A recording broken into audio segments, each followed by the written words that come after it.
It's the biggest mic drop in football history, isn't it? I don't think there's another defender in the world who gets there. That is everything that we wanted. I'm not ashamed to say that there were tears shed.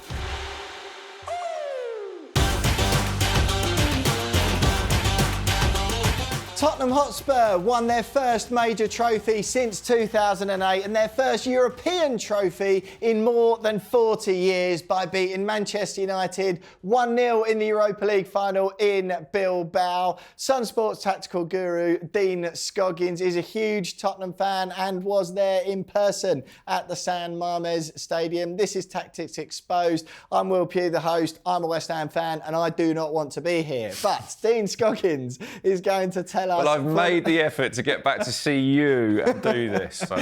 As always, Dino, you're going to spend the next half an hour telling me why a team was particularly good at football. You're going to give us 5 points as to why Tottenham deserved to win the Europa League final, and I am going to pretend I'm not hating every minute of it. Oh, you've got to give us this one. After all this time, you've got to give us this one. Forgive the voice. I'm very tired. I might have taken in some of the local beer, but we had a fantastic time. Bilbao was a fabulous city for a final. Difficult to get there, but yeah, brilliant. And the Man United fans played their part as well as the Tottenham fans. But yeah, 5 points to look at the game. First of all, Ange Ball. It's not who you are, mate. That was not Ange Ball last night for sure, but it got the job done. Number 2, Johnson again, ole ole, as we were singing well into the night. But really, we want to look there about the defending for that goal, which wasn't very good at all. Another song for you. There's a Sarr man. And he was in the Tottenham midfield. And it wasn't just about him, it was about how Ange set up that midfield 3. Number 4, Dutch of class.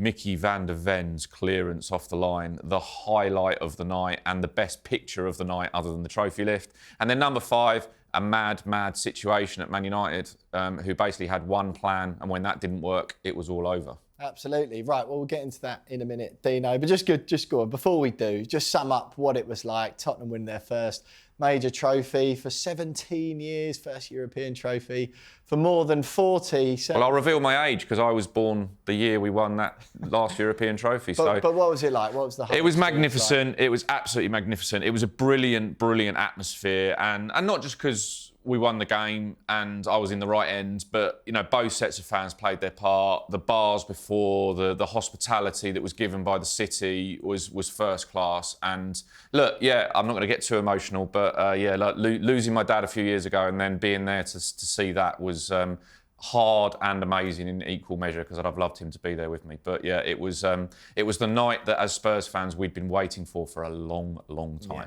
absolutely. Look, Ange Postecoglou has been the talk of the season, really, particularly at Tottenham. You've always given him a lot of grace and have been generally pro Postecoglou. Ange Ball, it's not who we are, mate. Talk to me. But it's the biggest mic drop in football history, isn't it? Like, I always win something in my second year, mate. And look, there we see it with the most amazing, you know, the atmosphere afterwards when things like that were going on was just sensational. It's just a few hours ago. It doesn't feel like it was just a few hours ago. But yeah, and look, he had a plan. And he's had a plan in this Europa League. And it's not this high line that we saw against Chelsea and, you know, and we'll keep having a go, mate. I know all of this doesn't play into the Tottenham narrative that we've done before, but he had a plan in the Europa League. He played very differently. He said afterwards that, you know, it's not in the Premier League, it's difficult, it's different. Possession football that gets you through at times. They gave up possession against Frankfurt and said, we'll sit here and do a job. They did the same against Bodo Glimt. They had less than 35% possession at Bodo Glimt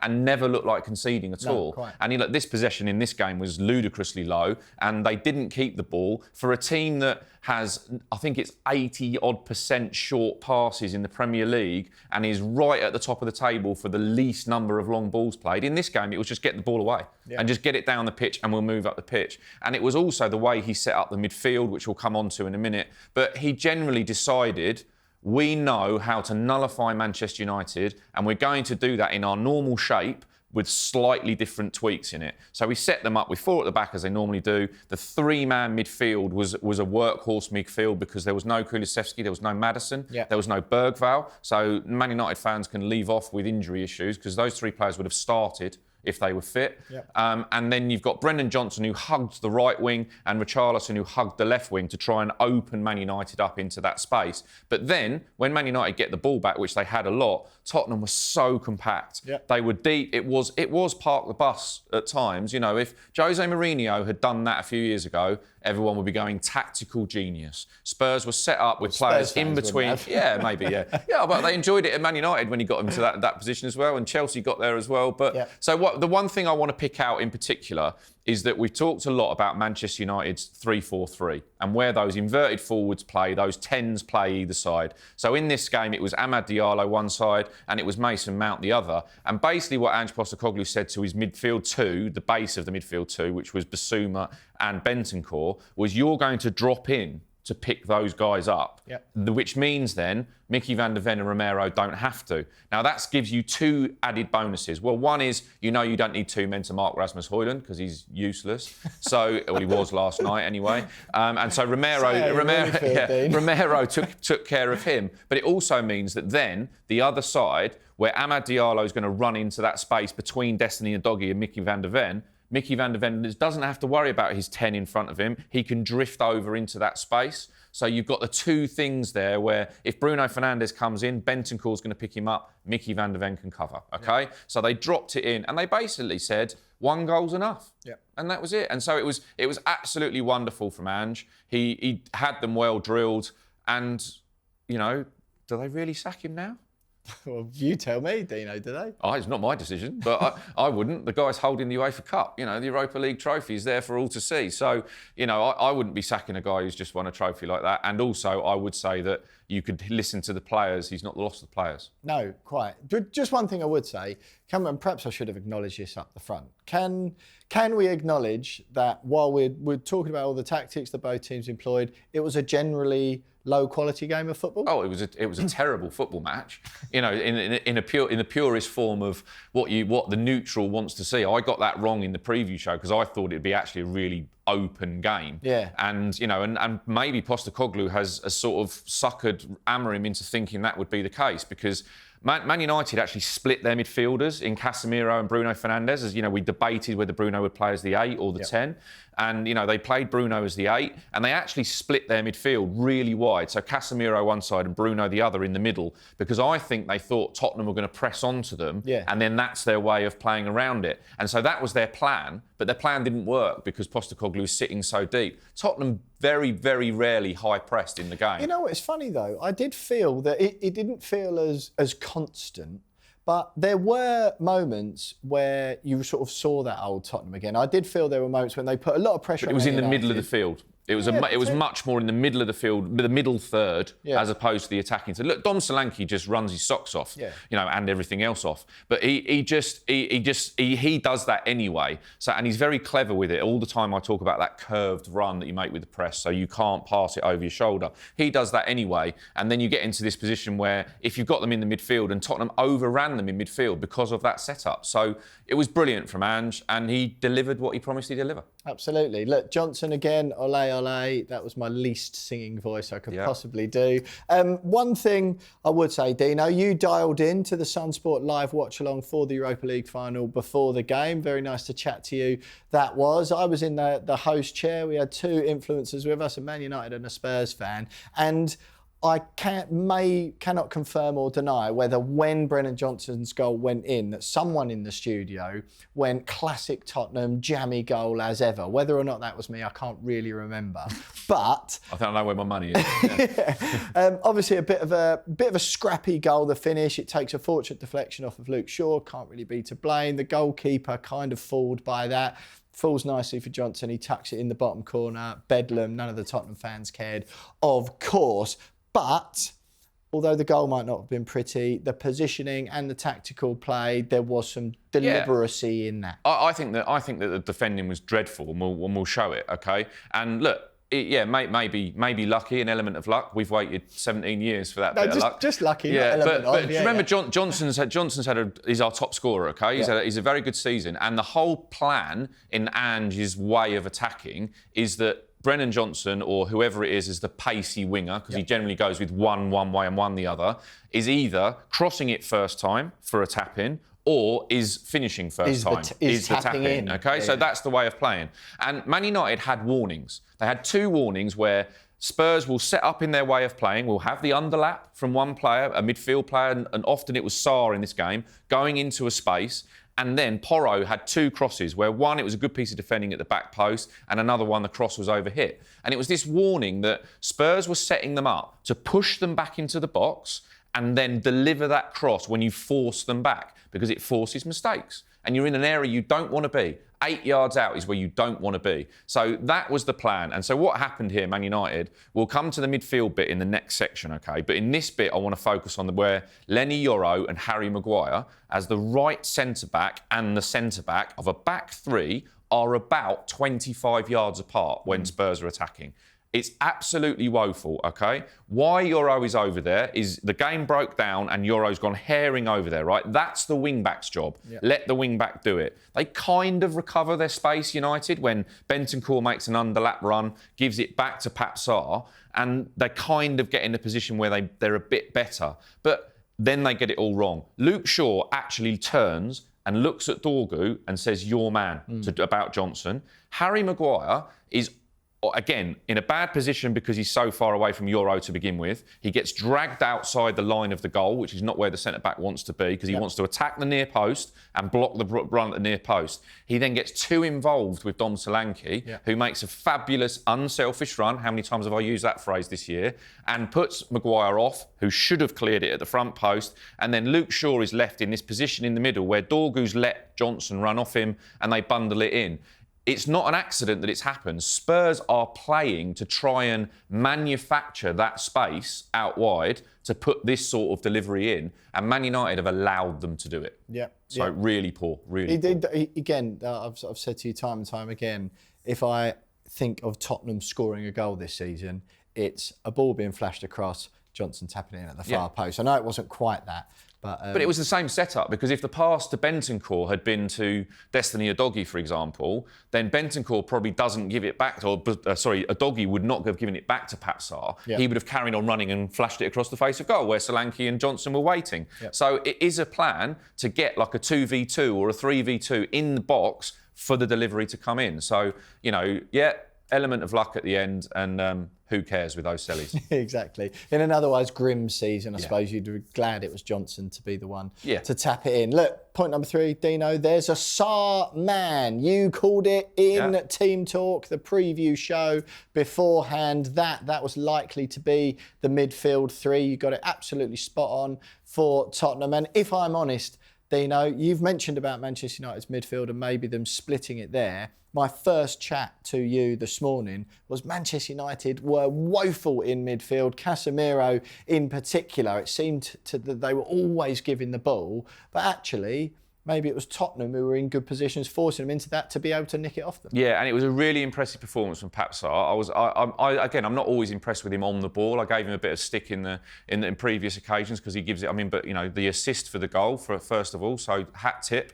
It was a plan from Spurs, and it was slightly different to what I expected. But what Ange Postecoglou did was, instead of having, when he has everybody available and it's gung-ho Ange ball, it's probably Basuma, Bentancur at the base of midfield, and then it's Kulusevski or Sarr and Maddison ahead of them in midfield, so that then Bergval's come into those positions as well. So it's 1 at the base and 2 ahead, OK? So that means then when you get the ball in attacking positions, there's more passing through the lines to play to those guys' feet. So in this game, he said, we're not going to do that because what we want to do is allow Man United the ball in an area, concede an area that we know they're not good enough to play through these 3 guys. So he's changed his match plan because he's got no Kulusevski, he's got no Bergval, and he's got no Maddison. Man United have not changed their game plan. They've gone exactly the same way. And what it enables is Basuma and Bentancur are sitting there. And as I said, one of the Man United 10s comes in midfield, one of them goes out wide.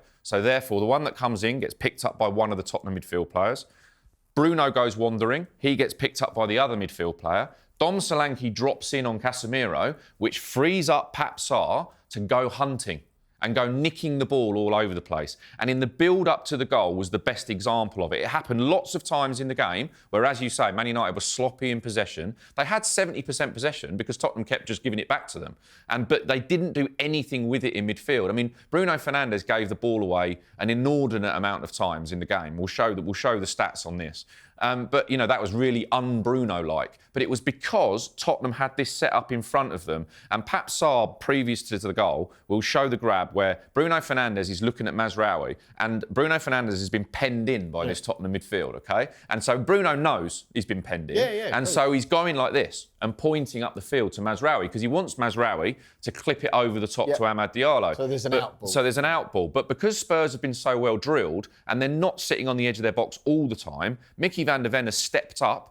Destiny Udogie has stepped up to Mazraoui, and so Mazraoui's got no other ball. So he gives it to Bruno. Bruno actually makes a nice little turn inside, but then there's Pap Sarr, who's the one who's on the hunt, looking for the loose pass, and he's free because he's not got a man job to do. He's the ball. You go for the ball, Pap. And it breaks in midfield.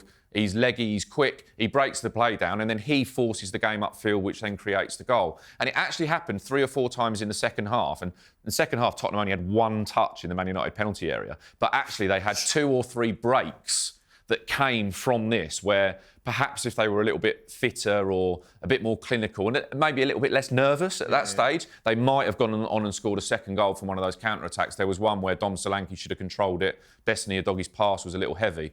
Again, that came from the ball around the area and Pap Sarr or Bentancur or Basuma being the ones to nick the ball away. So it was a plan and it was brilliantly executed. And then go ahead and park the bus.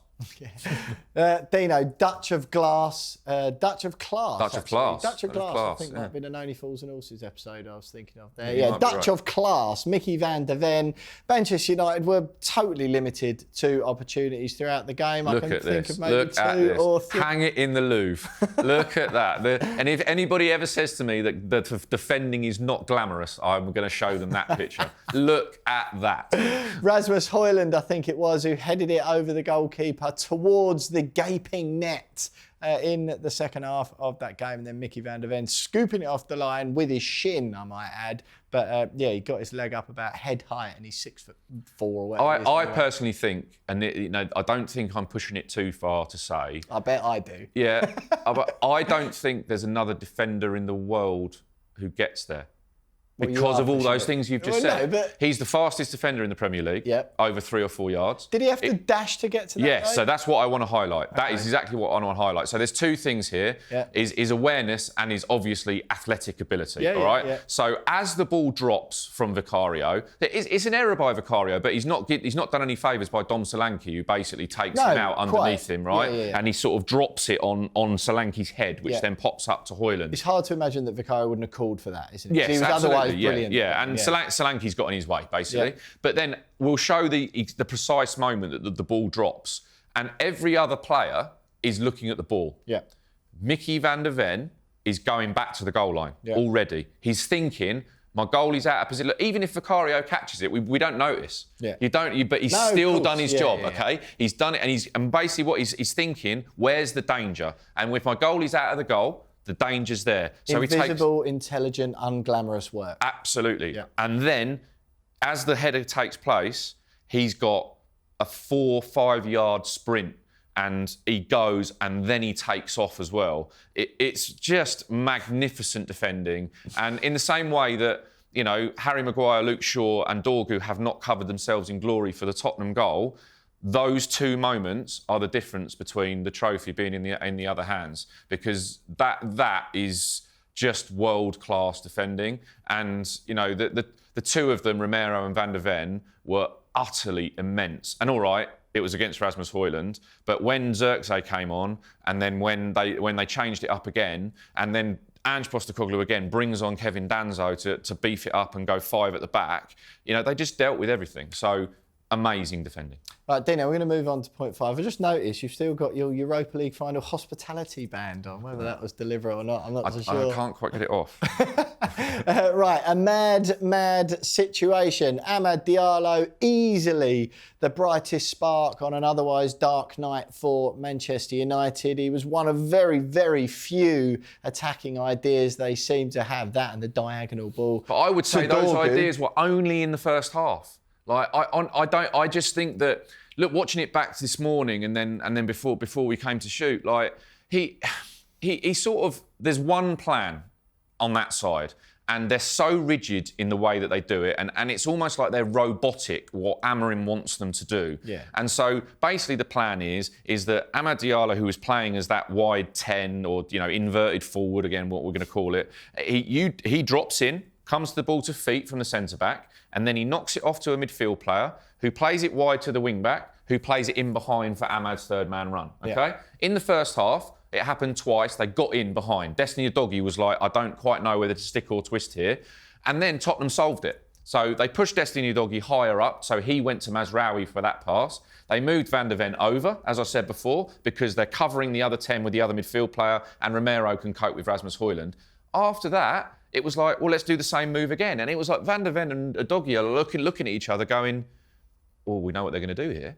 We'll just cover this off, lads. And so then it becomes that Diallo's cutting back inside on his other foot and hitting these loopy crosses in, and the 20 to 30 crosses that Man United hit into the box that they'd then meet and drink for Danzo, Romero and Van der Ven. So, yes, he was their bright spark, but Tottenham solved it. And, by the time that the Ruben Amorim brings those substitutes on, Spurs have got themselves into a decision where we are not going to concede here. Yeah. And look, Vicario makes one good save and 2 others that are just, not great. You don't like giving goalkeepers credit. They're there to make saves. Yeah, they are there to make saves. But if any of those go in, we'd be talking about a goalkeeping error. Yeah. So none of them were good enough chances to make them good enough saves, if that makes sense.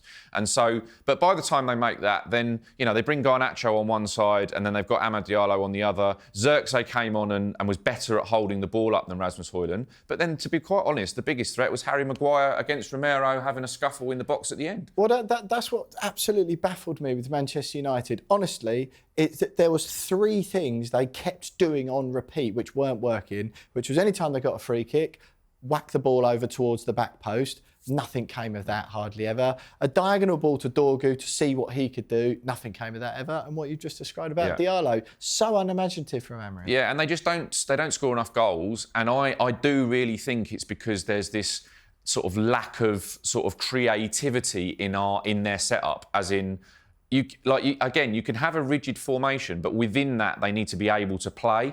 And then at the moment they are way off it. And I know this was a playoff for the Champions League, not that any Spurs fan cared about the Champions League, it was all about just the trophy, but I think it's a good job that United aren't in it, because they are so far off. They want to be worried about the Premier League next year and staying in it. Dino, just give us one last little burst of what it means for you and all the rest of the Tottenham fans to end this trophy drought, and maybe, as some people are suggesting, finally end that Spursy tag. Yeah, well, the Spursy thing can now just become an old joke, can't it? So that's one thing. No, look, it means everything. And I know that football banter is such a thing that I'm happy with it, like to talk about Arsenal fans and West Ham fans and Chelsea fans and all these years where, you haven't got a trophy, you haven't got that. We haven't got a decent European history, just not in my lifetime. Not when you've been alive.